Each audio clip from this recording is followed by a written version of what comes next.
Bonjour à toutes et tous, bienvenue donc dans ce webinaire.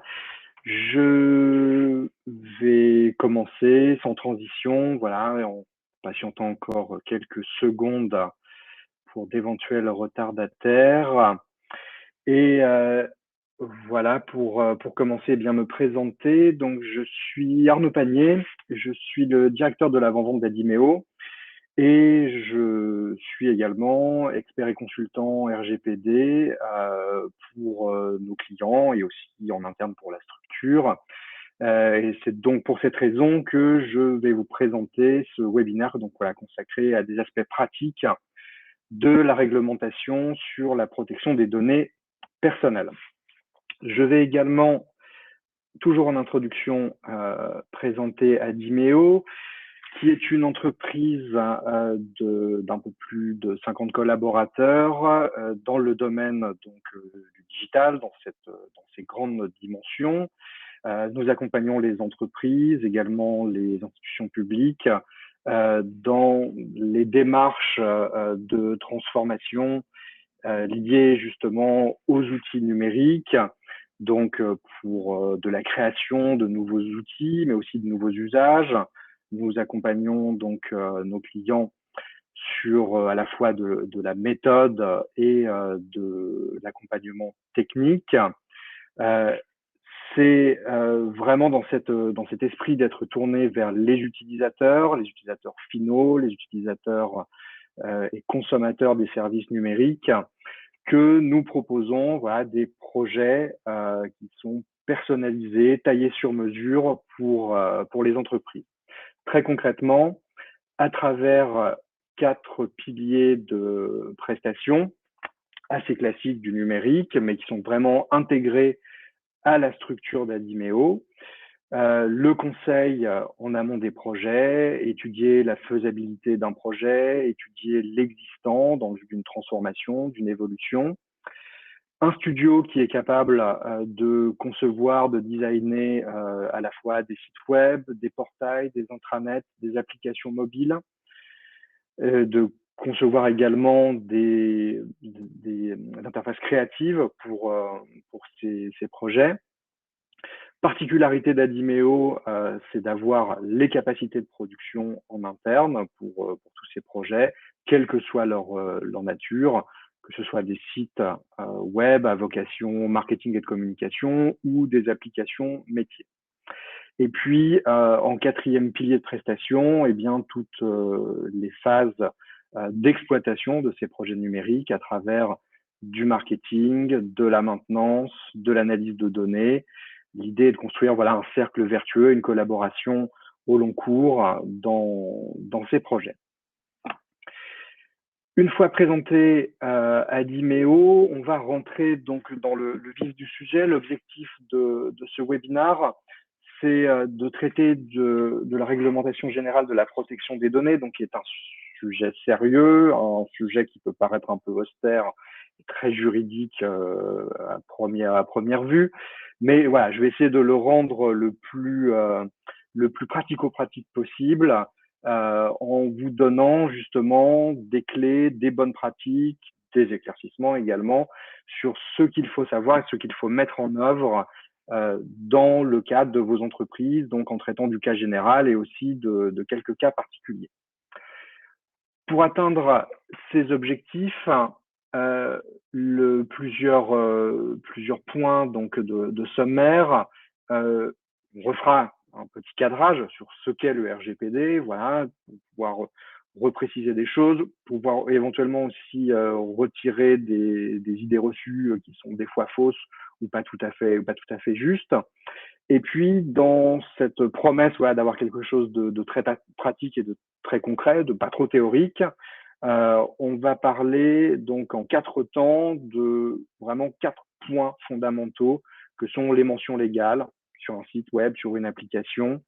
On va parler également de la problématique du recueil de consentement à l'utilisation des données sur un dispositif numérique, voilà, une fois de plus, site web, intranet, application métier. On fera un topo très spécifique également sur les cookies et les traceurs qui sont peut-être l'élément le plus connu, mais là aussi il y a souvent le plus de contresens et de fausses vérités, donc sur tout ce qui sont les cookies, les traceurs de suivi, d'analyse, etc. On parlera bien entendu des outils de tracking analytique comme Google Analytics et d'autres, et leurs problématiques spécifiques. Et puis, un dernier point, plutôt de bonne pratique et d'organisation. Voilà, qu'est-ce qu'il faut mettre en place au jour le jour et dans la généralité dans son entreprise pour pouvoir être conforme au RGPD. Donc, première chose, voilà, qu'est-ce que le RGPD? Donc, l'acronyme, je l'ai déjà prononcé plusieurs fois, Réglementation générale de la protection des données personnelles. Voilà, on protège les données des individus que sont les ressortissants des pays de l'Union européenne, où qu'ils résident et quels que soient les organismes, je dirais, entreprises, institutions gouvernementales, non gouvernementales, qui s'adressent à ces résidents.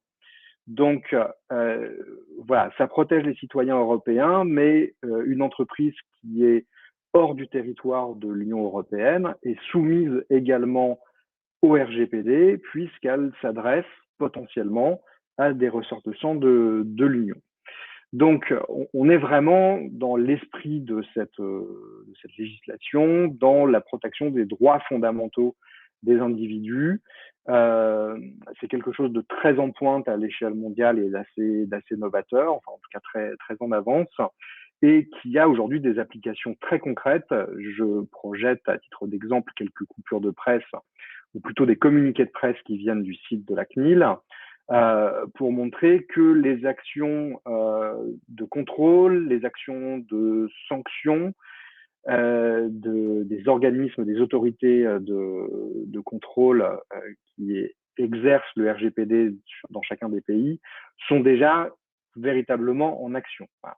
Le règlement date de 2016, il a été promulgué à l'échelle européenne en 2016, il y a eu un moratoire qui a permis aux entreprises de se mettre en conformité jusqu'au printemps 2018, et depuis, en France en particulier, la CNIL fait son travail d'autorité de contrôle RGPD et audite, enquête, conseille, sanctionne. On parlera un peu du rôle de la CNIL plus tard. Donc, la mise en conformité, c'est plus quelque chose qui doit attendre. Je dirais qu'il est même déjà un peu trop tard si on ne l'a pas fait. Donc, voilà, il est question d'aller maintenant relativement vite sur cette conformité de votre entreprise à la réglementation. Alors, pourquoi cette conformité? Parce que, bien entendu, certes, on le fait dans l'esprit de la loi, mais on le fait aussi parce qu'il y a des risques. Il faut savoir que les sanctions peuvent aller de 20 millions d'euros d'amende jusqu'à 4% du chiffre d'affaires, voilà, en fonction je dirais, de la surface d'activité de l'organisme ou de l'entreprise. Il peut y avoir également des sanctions administratives. Ça, ce sont les risques véritablement directs, hein, bien identifiés par la loi et par la jurisprudence et puis par les exemples.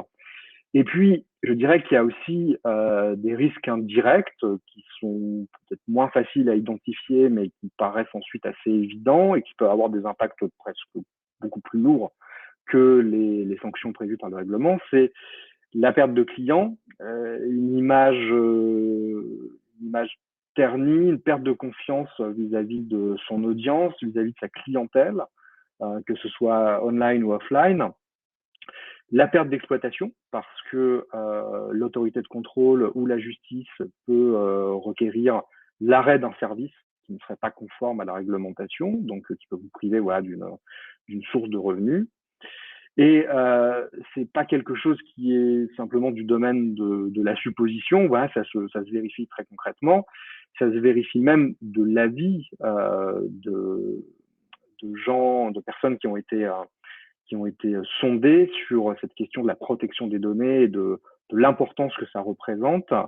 Je cite à titre d'exemple le fait que 35% des internautes ont renoncé à un achat en ligne sur des sites e-commerce parce qu'ils n'avaient pas confiance et qu'ils redoutaient une utilisation abusive de données et de ne pas avoir un service ou un produit conforme à leurs attentes. Donc voilà, cette confiance, elle est véritablement fondamentale dans l'acte d'achat en ligne. Et puis, alors même si aujourd'hui il n'existe pas de label de protection des données, hein, la CNIL ne certifie pas avec un label la conformité d'une entreprise, voilà, c'est pas le cas, mais les internautes voilà, plébisciteraient un tel label qui prouverait que un annonceur, un site web, un service en ligne, un site e-commerce, une application métier est véritablement conforme à la réglementation et aux bonnes pratiques en matière de sécurité et de protection des données.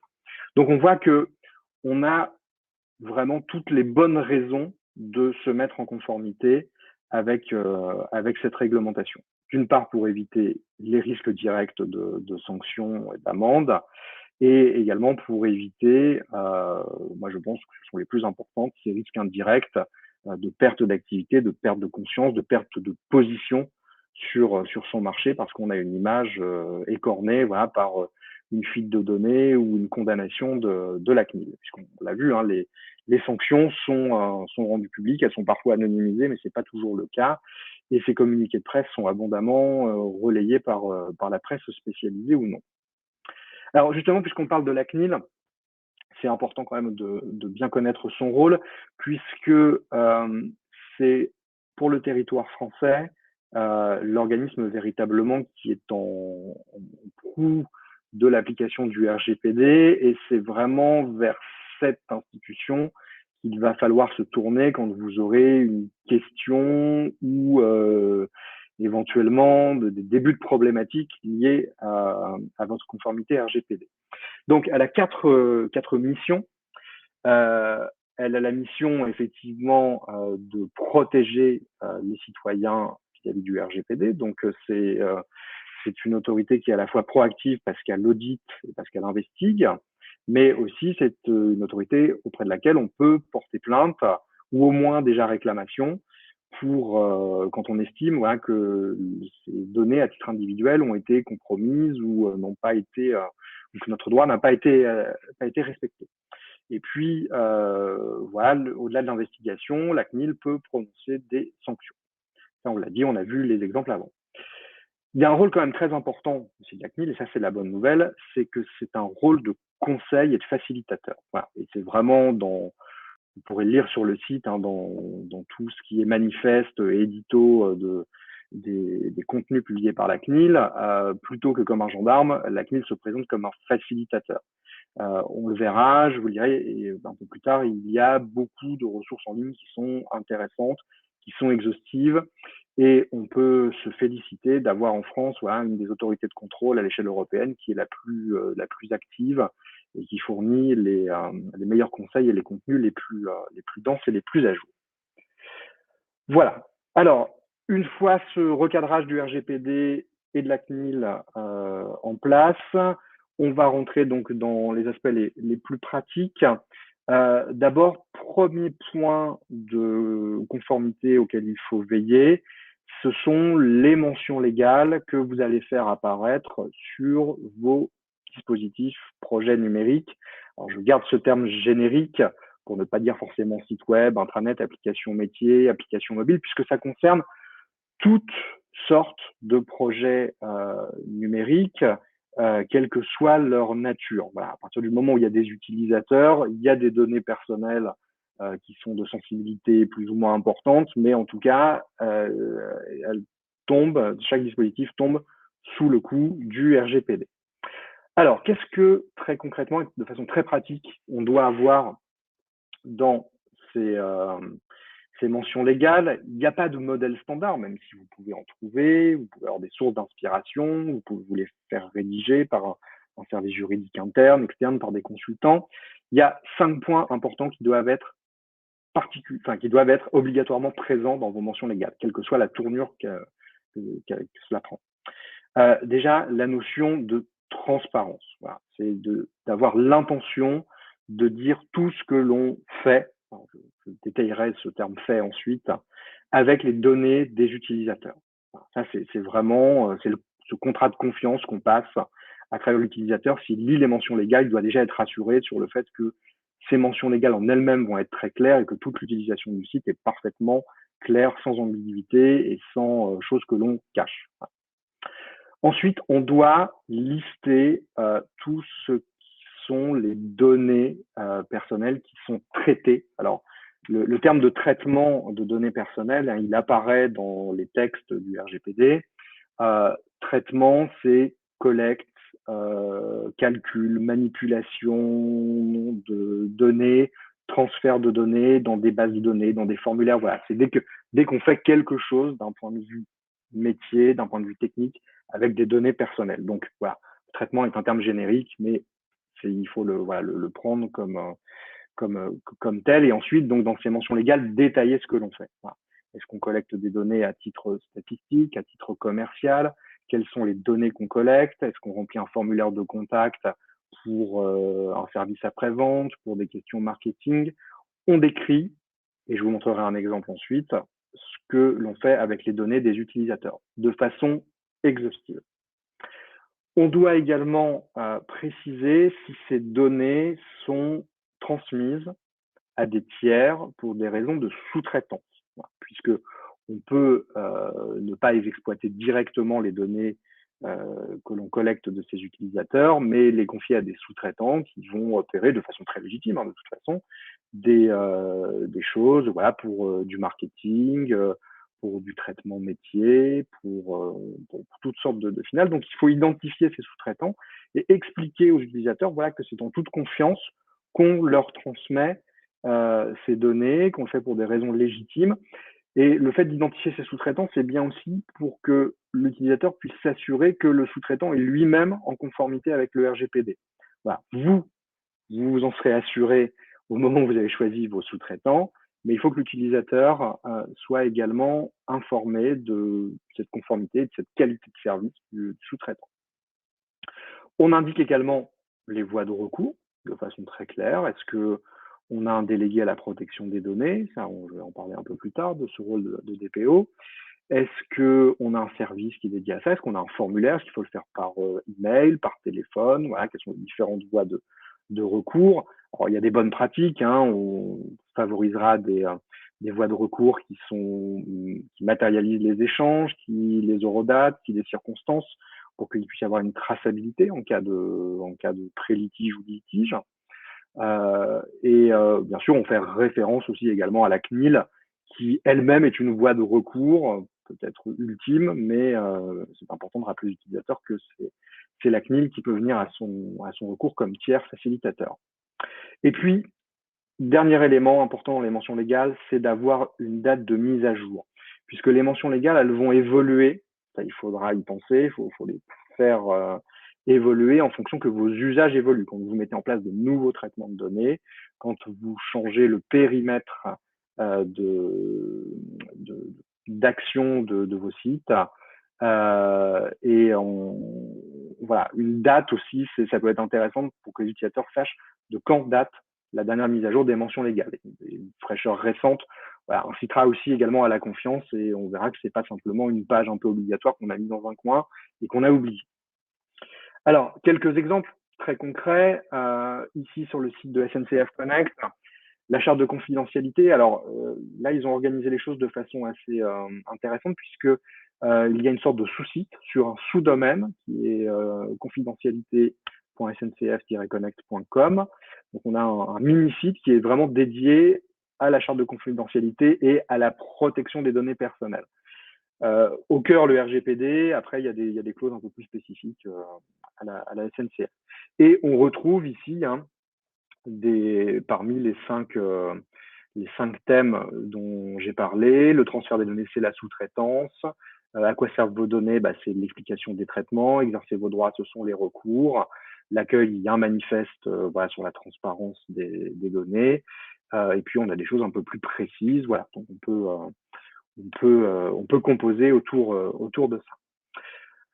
Pour avoir un deuxième exemple, quelque chose qui est très bien fait justement sur ce point spécifique du traitement des données que j'ai peut-être évoqué de façon un peu abstraite parce qu'il l'est dans un premier cas, c'est ici Blablacar qui, sur plusieurs points ici de son chapitre 3 de ses mentions légales sur la protection des données, explique chacun des traitements, pourquoi il collecte, pardon, des données sur ses utilisateurs. Voilà. Par exemple, pour exécuter le contrat conclu entre vous et entre nous et nos partenaires commerciaux. Par exemple, en matière d'assurance, voilà, quand on contracte un service BlaBlaCar, on s'assure également auprès d'Allianz, il me semble. Donc voilà, il y a un transfert de données, il y a une collecte de données et un transfert de données qui se fait à ce stade-là. Et puis, au-delà de la finalité que l'on explique à son utilisateur, c'est bien de l'appuyer sur ce qu'on appelle une base légale, un fondement légal. Donc ces fondements légaux se trouvent dans le RGPD, ce sont les raisons légales pour lesquelles on a le droit de collecter des données. Ici, parce que c'est l'exécution du contrat qui le requiert. Ça peut être par exemple pour des raisons de force majeure ou de préservation des enjeux vitaux d'une personne. Voilà. Là, on a le droit de collecter des données dans ces cas-là. Il ne faut pas réfléchir par défaut. Voilà, c'est pas dans quel cas on n'a pas le droit de collecter des données. Il faut vraiment se référer à ces fondements légaux et éventuellement les faire viser par un juriste quand on met en place un traitement. Deuxième point pratico-pratique, le recueil du consentement des utilisateurs. Alors, le consentement, c'est le consentement à collecter les données, à donner ces données plutôt, puisque c'est quelque chose de proactif de la part de l'utilisateur, donc il consent à donner ces données personnelles. Et c'est le consentement aussi à l'utilisation de ces données, voilà, ce qui constitue le traitement. Alors, une fois de plus, ça doit être fait dans un esprit de confiance et de transparence. On doit être vraiment très explicite, très circonstancié. On doit donner les raisons pour lesquelles on consent. Ça doit être, on le verra, limité dans le temps, limité en termes de périmètre. Ça doit être très spécifique à chaque traitement. On ne peut pas consentir à l'utilisation de toutes les données personnelles du site, voilà, presque en un seul clic. Il faut en tout cas qu'on puisse accepter certaines choses et en refuser d'autres. Et puis, surtout, là c'est plutôt de votre côté, entreprise, vous devez avoir la preuve d'avoir recueilli ce consentement, une preuve, une trace d'audit, quelque chose qui soit incontestable devant la CNIL ou après devant un tribunal. C'est le fait que telle personne avec telle adresse IP, à telle eurodate, pour telle raison, depuis telle page. On peut constituer une preuve, une trace d'audit avec différents éléments techniques notamment qui sont probants. Vous avez enregistré le consentement de cette personne pour cette raison. Donc voilà. C'est quelque chose qui est véritablement important aussi, cette preuve. Donc, un bon exemple, alors je vais citer Adimeo en exemple, puisque on a sur notre site donc tous les outils, tous les interfaces dédiées aux utilisateurs qui leur permettent de donner leur consentement à tous les usages de données personnelles que l'on fait à travers un parcours sur le site d'Adimeo, voilà, que ce soit le site web, le blog, les formulaires de contact, les inscriptions au webinar, les téléchargements de ressources tels que des livres blancs ou des choses comme ça. On collecte des données personnelles sur nos utilisateurs. On en fait une utilisation tout à fait légitime en termes marketing, mais il faut qu'on leur demande et qu'on collecte leur consentement. Donc, on utilise pour ça, c'est une chose dont vous avez l'habitude, vous, en tant qu'internaute, des outils qui permettent donc de proposer des interfaces. Ce sont les différents bandeaux d'acceptation avec, on le voit sur la droite, une interface un peu plus complexe qui va permettre justement de faire ce choix très spécifique de ce à quoi l'on consent et de ce à quoi on ne consent pas, qui permet voilà, d'automatiser, de simplifier la gestion du consentement, à la fois pour les utilisateurs et aussi pour nous en tant qu'éditeurs du site. Voilà. Et donc, quand on va faire évoluer notre site, cet outil va permettre de faire évoluer le recueil de consentement dans le même temps, de façon très simple. On le voit également, donc j'ai dit qu'on ne pouvait pas recueillir un consentement global, mais on a, et ça vous en avez déjà fait l'expérience, toujours d'un bouton de tout accepter et continuer. En fait, c'est tout accepter de ce qui est fondamentalement nécessaire. On le voit sur la droite, en fait, par défaut, on n'accepte pas des choses qui n'ont pas d'absolue nécessité pour le fonctionnement du site. On accepte en fait que des collectes de données qui sont techniques. Voilà. Donc, on est vraiment ensuite sur une notion de opt-in et pas d'opt-out. Ça fait partie aussi des bonnes pratiques que de ne pas forcer de façon un peu masquée la main des utilisateurs. Voilà. De toute façon, ces outils de recueil de consentement sont tous paramétrés pour fonctionner de cette façon. Un mauvais exemple, voilà, regard du bon, pour rappeler effectivement que les sanctions peuvent être importantes. Donc, il y a un an, à peu de choses près, le Figaro a été condamné donc à 50 000 € d'amende par la CNIL parce que ça concernait aussi la gestion des cookies dont on va parler juste après, mais c'était surtout parce qu'il n'y avait pas moyen de consentir à la collecte des données, certes via des cookies, mais ça aurait pu être par d'autres moyens, sur le site du Figaro. Voilà, en fait, l'utilisateur était absolument pas sollicité. C'était tout à fait transparent. Des données étaient collectées sans qu'il le sache, sans qu'il y ait consenti. Donc, la CNIL a jugé que c'était une pratique qui n'était pas conforme. Et le Figaro a été sanctionné à hauteur de 50 000 €. Alors, est-ce qu'il y a des cas d'exemption sur le consentement? Oui, il y en a. Il y en a un seul, en fait, qui correspond à 2 critères. C'est quand les données sont collectées pour des raisons purement techniques et qu'elles sont de fait quasiment anonymes. Voilà.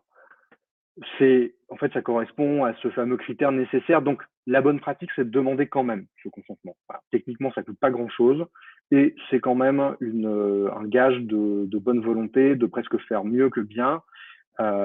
Mais voilà, le cas d'exemption, en fait, on le trouve quasiment jamais parce que dès qu'on va utiliser des services justement de tracking analytique, des services de vidéo externes, enfin, il y a 1001 raisons pour lesquelles on est de toute façon un consentement à demander. Voilà. Un formulaire de contact, par exemple, ça c'est quelque chose, voilà, il faut demander le consentement. Ne pas oublier, hein, je l'ai dit, le périmètre et la durée de validité du consentement.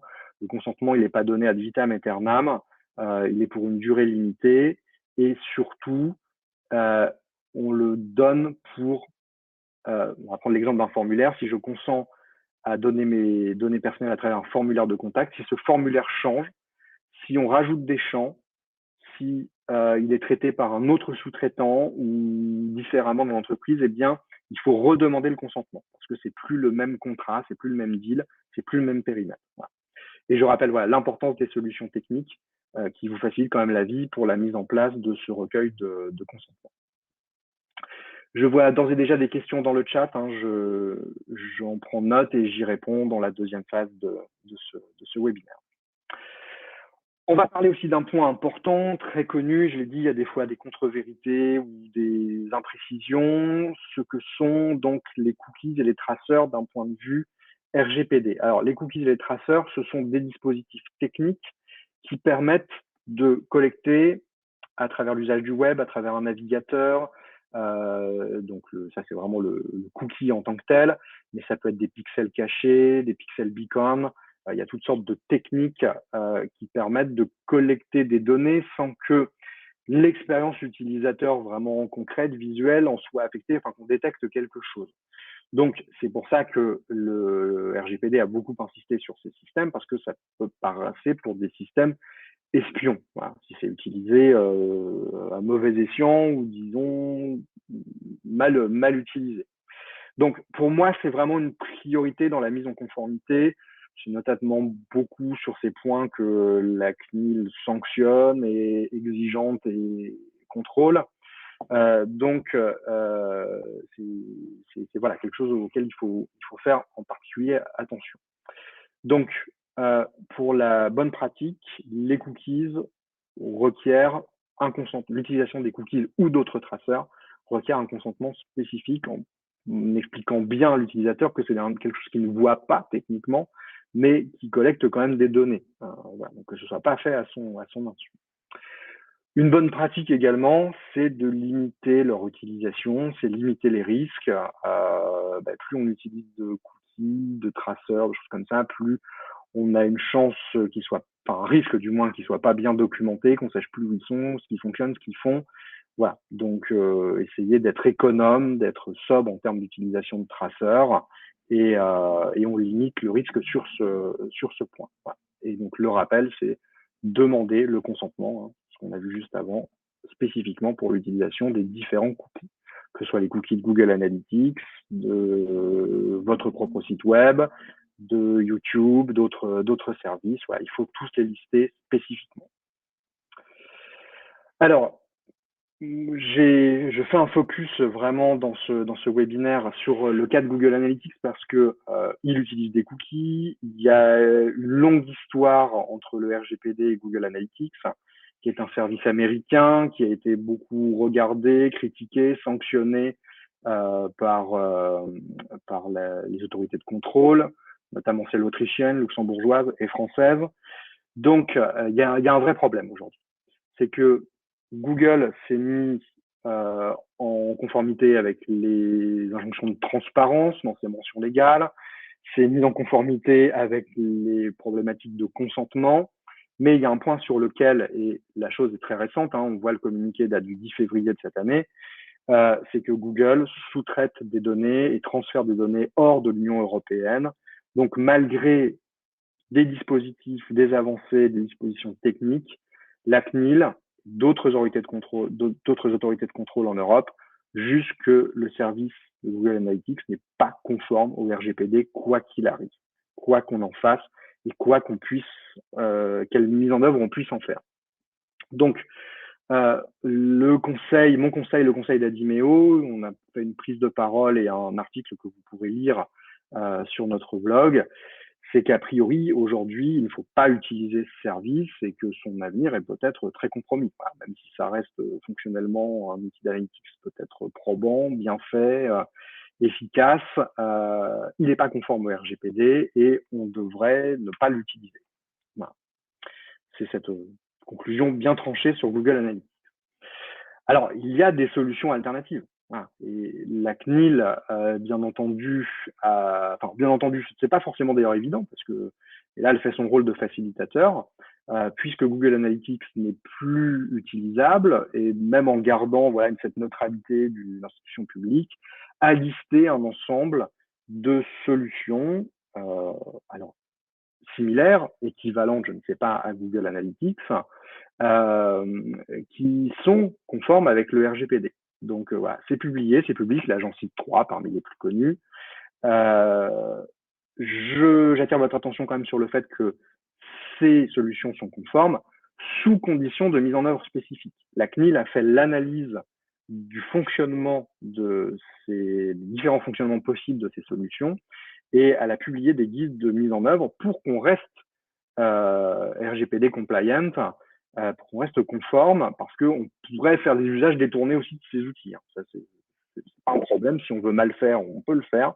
Mais voilà, c'est pas du tout conseillé. Il faut suivre donc ces recommandations. Et puis, en termes tout simplement business, il faut faire une étude d'impact. Voilà, vous aviez toute une stratégie et des habitudes des collaborateurs basés, formés à Google Analytics, changer d'outil. Ça ne se fait pas, voilà, sans problème, sans coût, etc. Même si c'est une obligation, de fait, voilà, il faut mener cette étude d'impact en parallèle. Dernier point, donc on a vu sur la transparence, les mentions légales, le consentement, la gestion des traceurs des cookies, le cas spécifique de Google Analytics. Ça, c'est vraiment des choses à faire concrètement, presque techniquement sur vos sites ou sur vos applications. Il y a bien entendu une contrepartie organisationnelle dans l'entreprise. Voilà. L'animation, je dirais, de votre responsabilité RGPD sur tout le cycle de vie d'un projet, sur ses évolutions, sur ses extensions, eh bien ça se fait par une véritable politique de protection des données.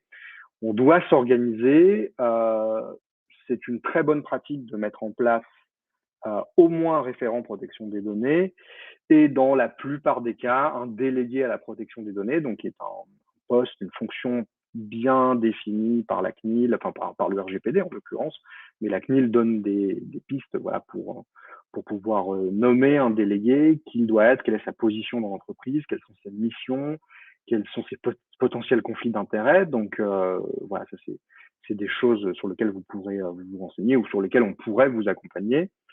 Donc d'avoir des ressources humaines et au moins ce DPO, d'avoir un registre de traitement des données. Donc c'est un document formel qui a une valeur de qualité et qui est un début de preuve quand on est dans une partie contentieuse ou litigieuse. Donc ce registre des traitements des données qui va être un peu la contrepartie de vos mentions légales de cette partie où on voit les traitements, pour quelles raisons ils sont faits, quelles données ils collectent et sur quelle base légale ils se reposent. Voilà. Ce registre de traitement des données est beaucoup plus détaillé. Il identifie notamment les données qu'on appelle les données sensibles, qui portent sur des caractéristiques très personnelles comme les opinions politiques, religieuses, des données de santé, etc. Et puis, l'entreprise a un devoir de sensibilisation de tous ses collaborateurs au RGPD et à la protection des données, puisque tous les collaborateurs, que ce soit des gens du métier, des gens du commerce, du marketing, des gens des ressources humaines, enfin voilà, chaque pôle de l'entreprise manipule, un degré ou un autre, pas forcément immédiatement visible, mais c'est le cas quand même, manipule les données personnelles qui sont sous la protection du RGPD. Donc, il faut être sensibilisé à ces usages. Voilà. C'est ce principe d'accountability en très bon français, mais qu'on va trouver sur le site de la CNIL. C'est cette notion d'avoir la capacité à rendre des comptes à l'autorité de contrôle et aussi aux citoyens. Voilà, si quelqu'un vient vous demander qu'est-ce que vous faites avec mes données personnelles, je veux les récupérer, je veux pouvoir les porter, je veux pouvoir les rectifier. Ça, ce sont des droits qui sont inscrits dans le RGPD. Et vous devez d'avoir cette réponse responsable vis-à-vis des citoyens et des autorités de contrôle. Alors, comment se faire accompagner? Je vous l'ai dit, la CNIL, vraiment, on a vraiment cette chance en France d'avoir une autorité de contrôle qui est très à la pointe, qui est très active. Donc, le site regorge d'informations et d'exemples. Il y a des kits de documents qui sont très bien faits. Je pense que c'est ceux utilisés en priorité. Pour des problématiques plus spécifiques, on peut aller consulter des délégués à la protection des données personnelles délégués ou des conseils juridiques. Donc, on a une association française des DPO, donc la FCDP, qui a des ressources en ligne et qu'on peut solliciter. Et puis, il arrive toujours un moment où on a des implications techniques quand on fait évoluer un projet numérique, un site web, une appli.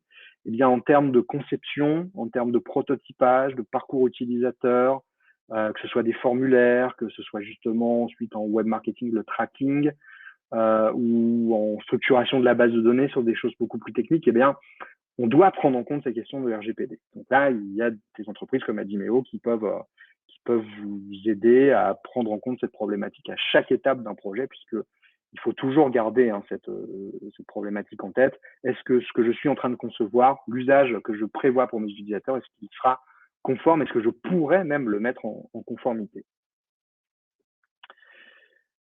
Voilà, en près de 40 minutes, ce topo sur le RGPD pratico-pratique. Eh bien, écoutez, je vais répondre à vos questions en commençant par celles qui sont dans le chat. Alors, on me demande s'il suffit de créer ces mentions légales via un générateur de mentions légales.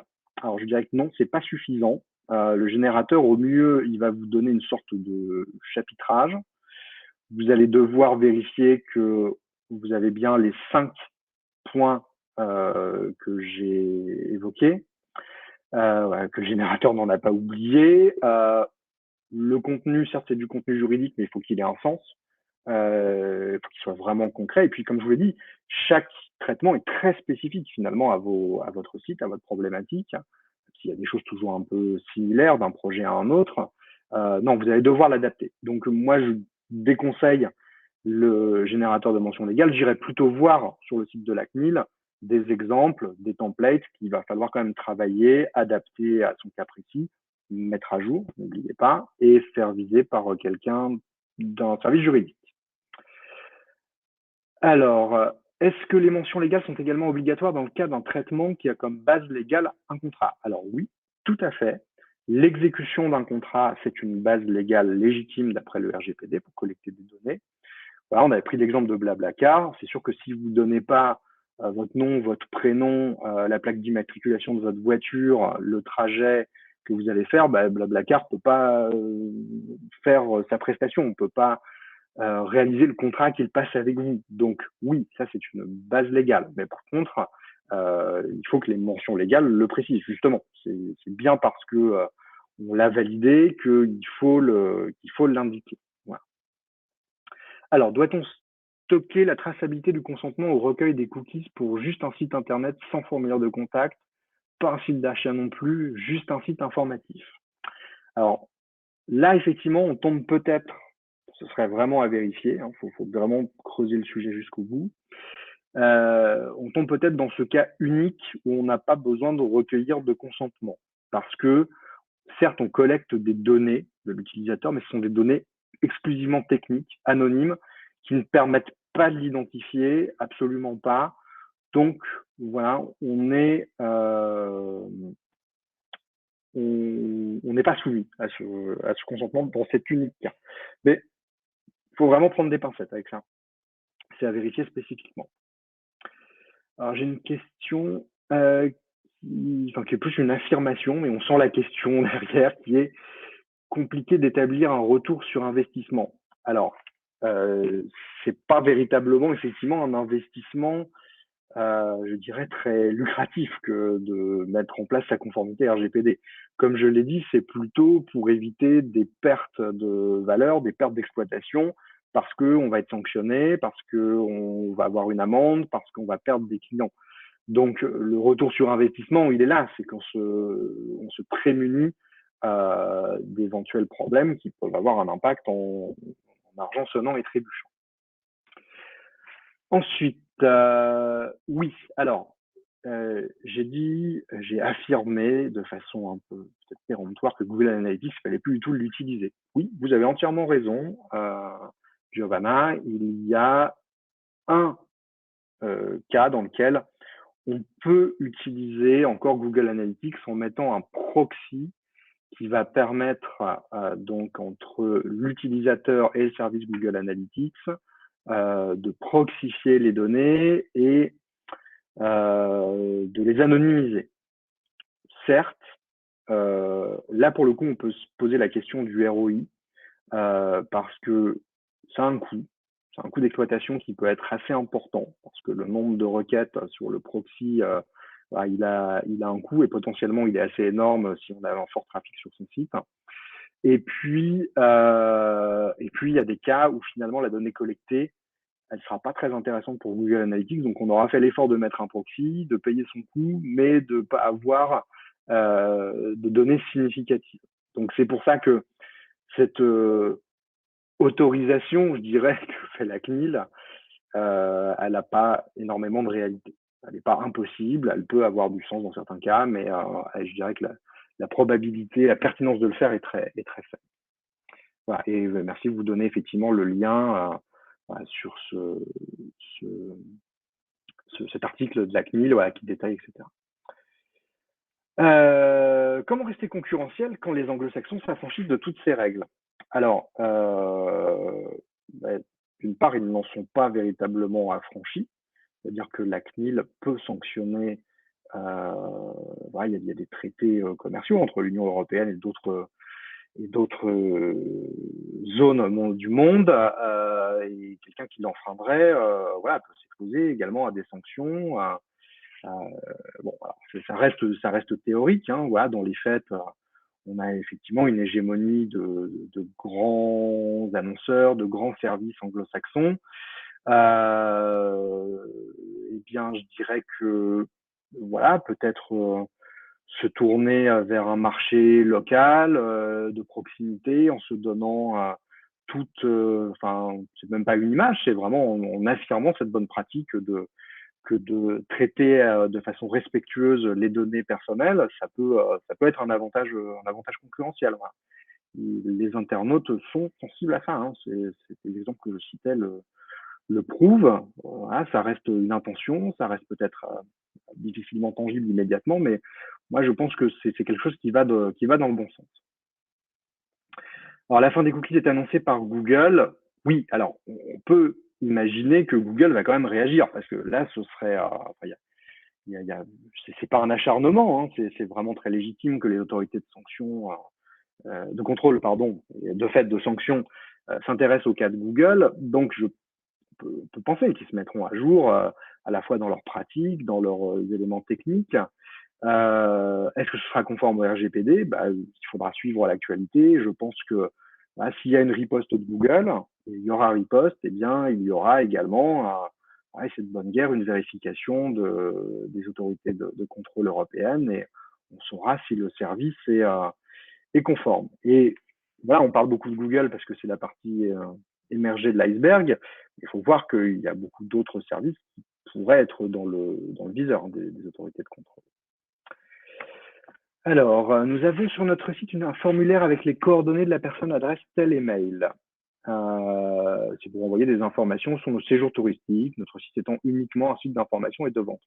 Pouvez-vous rajouter juste une case à cocher pour le consentement de la personne? Alors, oui, la case à cocher, elle va vous donner une sorte d'élément d'interface qui matérialise le consentement. Mais cette case à cocher, elle n'est pas obligatoire. C'est vraiment une façon un peu classique dans une interface de matérialiser en termes d'expérience utilisateur le consentement. Un bouton qui s'appellerait accepter, consentir, ça marche tout autant. Voilà. Il faut simplement que ce soit transparent, que ce soit clair.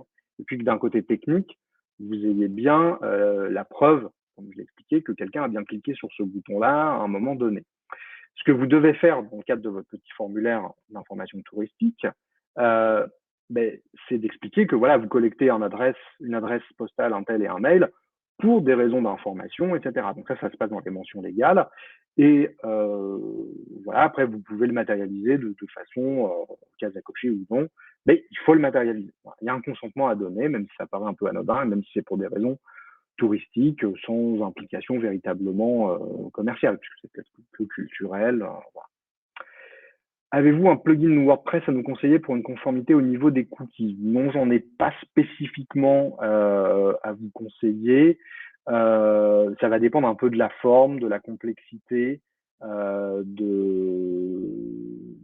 éléments justement en termes de recueil de consentement, de tracking de cookies, de publication des mentions légales.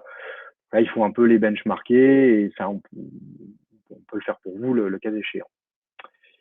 Oui, donc il y avait une correction d'erreur. Alors, d'une entreprise à taille humaine qui ne peut pas être DPO. Ah, la question est formulée de façon assez intéressante. Non, un DPO ne peut pas être quelqu'un qui aurait une sorte de conflit d'intérêt dans le traitement des données. Donc, par exemple, on a pour bonne pratique de pas avoir quelqu'un du board voilà, ou d'une direction qui a véritablement un potentiel conflit d'intérêt, même si voilà, il faut le mesurer, hein, c'est pas une obligation absolue. C'est quelqu'un, surtout le DPO, qui doit avoir le temps de mettre en œuvre, de tenir à jour son registre des traitements, de faire des actions de sensibilisation dont on a parlé, donc qui permet de chercher les bons webinaires sur le RGPD à proposer à ses collaborateurs, qui fait des sessions d'information ou même de formation, qui tient à jour les mentions légales, qui vérifie voilà, que le prestataire sous-traitant a bien mis à jour les mentions légales telles que vous les avez demandées. Donc, voilà, qui ne peut pas être DPO, quelqu'un qui n'aurait pas le temps et qui sera en conflit d'intérêt. Donc, par opposition, toute personne qui entre pas dans ces cases peut être DPO. Il y a des formations pour ça, il y a même des certifications dans le cas où on veut véritablement afficher le fait qu'on a un DPO certifié. Alors, si nous n'avons pas de cookies techniques fonctionnels, pouvons-nous juste afficher un bandeau simple qu'il n'y a pas besoin de consentement car pas de cookies externes ni de traceurs? Alors, dans ces cas-là, vous n'avez même pas besoin de bandeau puisqu'il n'y a pas besoin de consentement d'afficher quoi que ce soit. Voilà, là, c'est un cas également serait, on est dans le cas unique d'exemption de consentement et d'information sur les cookies. Alors, le fait de ne pas proposer de possibilité de refuser d'emblée tous les cookies est-il autorisé? Alors, bonne question. C'est vrai qu'on le fait pour des raisons d'expérience utilisateur, qui s'apparente plutôt à la bonne pratique, puisqu'on dit voilà, on peut donner un opt-out complet et on facilite à l'utilisateur ce truc. Il y a une directive de la CNIL qui explique que on doit pouvoir retirer son consentement aussi facilement qu'on le donne. Donc, ce bouton est une bonne pratique, donc je dirais que de fait, il deviendrait obligatoire. C'est ce que je vous conseillerais, même si j'en ai pas la certitude absolue. Et je pense pas que le RGPD ou même une jurisprudence, c'est à vérifier, mais se prononce spécifiquement sur ce sujet quand même très technique. Le clic sur des centaines de cases à cocher pour refuser d'être tracé est-il acceptable? Alors non, il faut que l'opt-out soit le plus rapide possible. C'est qu'on décoche par défaut les cases. Comme ça, si on veut retirer, enfin ne pas donner son consentement, surtout c'est ça, ne pas donner son consentement à tout, on n'a pas besoin de cliquer 100 fois, c'est qu'on a juste rien à faire, par défaut, on refuse. Par défaut ou par inadvertance, voilà, parce que quelqu'un peut plaider l'inadvertant. Que faut-il à Google Analytics pour se rendre compliant afin de reconquérir la confiance de ses utilisateurs? Eh bien, le problème aujourd'hui de Google Analytics, c'est le transfert des données donc des ressortissants européens sur le territoire des États-Unis, dans ses propres data centers et aussi dans ses sous-traitants. Et Google se retranche là derrière la loi américaine pour dire que ces données, c'est du secret industriel et qu'elle ne dit pas précisément ce qu'elle en fait et ce qu'elle pourrait en faire. Donc, il faudrait que Google accepte de dire exhaustivement, de façon très transparente, et sur quelle base légale elle collecte et manipule et transfère ces données. Voilà, donc, il faudrait que Google se mette en conformité avec le RGPD sur cette question de la transparence sur les traitements de données. Voilà, écoutez, je n'ai plus de questions. Ah si, j'ai encore une question dans le chat.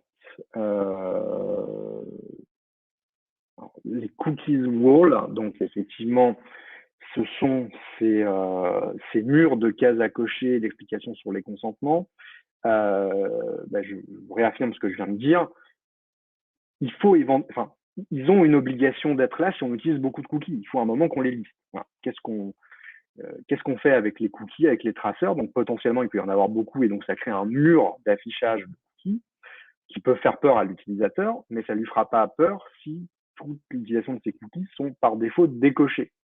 Il pourra éventuellement en recocher s'il le souhaite, mais voilà, le cookie wall, c'est une espèce d'effet un peu pervers de fait d'utiliser beaucoup de cookies, et je dirais presque même un peu trop. Donc, comme je le rappelle, voilà, limiter l'utilisation des cookies, c'est éviter les cookie walls et c'est aussi éviter les risques par rapport à des demandes de consentement et du tracking qui ne serait pas légitime. Nous avons encore quelques minutes. S'il y a des questions, j'y réponds bien volontiers.